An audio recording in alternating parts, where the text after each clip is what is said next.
Друзі, привіт! А у цьому відео я швиденько вам покажу, як посіяти огірки на розсаду, щоб вони зійшли дуже швидко, а розсада була при цьому дуже потужна. І це насіння огірків я буду сажати для вирощування у теплиці. І якраз зараз саме час це зробити. Для відкритого ґрунту ще рано сіяти насіння огірків на розсаду. Стаканчики нам знадобляться обсягом пів літра, вони обов'язково повинні бути темні. В одні стаканчика обов'язково потрібно зробити отвори, щоб надлишок вологи легко з них виходив. А самі стаканчики ставимо у контейнер, тому що вода із отворів буде виходити грязна. І це потрібно, щоб ви не забруднили свій стелаж або підвіконня. Стаканчики обов'язково потрібно наповнити поживним ґрунтом.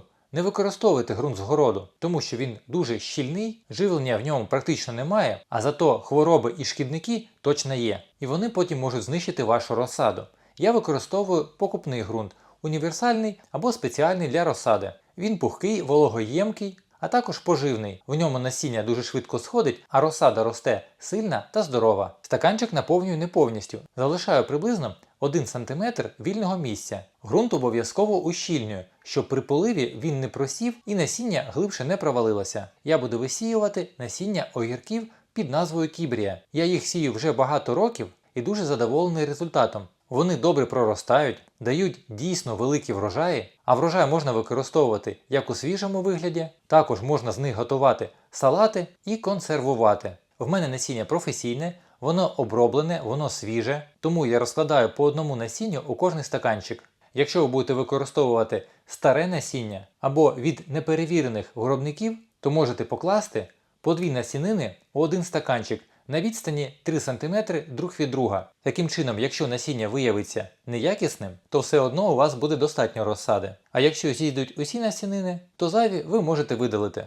Я ж використовую перевіреного виробника і схожість насіння у нього 100%. А тепер нам потрібно поверх насіння насипати сантиметровий шар ґрунту. Також його добряче притискаємо до насіння, щоб був кращий контакт, і поливаємо. Ґрунт в мене сухий, тому я спочатку наливаю невелику кількість води і даю час, щоб вона увібралася, а потім ще раз добряче проливаю увесь ґрунт. Стаканчики з насінням нічим накривати не потрібно, а просто ставимо їх у тепле темне місце, де температура приблизно буде плюс 25 градусів по Цельсію. А як тільки з'являться перші паростки, зразу ставимо ці стаканчики на підвіконня або у стелаж з підсвіткою. А якщо хочете знати, як далі вирощувати розсаду, чим потім огірки потрібно буде підживлювати, щоб збільшити свій врожай, то обов'язково підписуйтесь на мій канал, щоб все це дізнатися. Я ж вам бажаю гарних врожаїв і до зустрічі у наступних відео.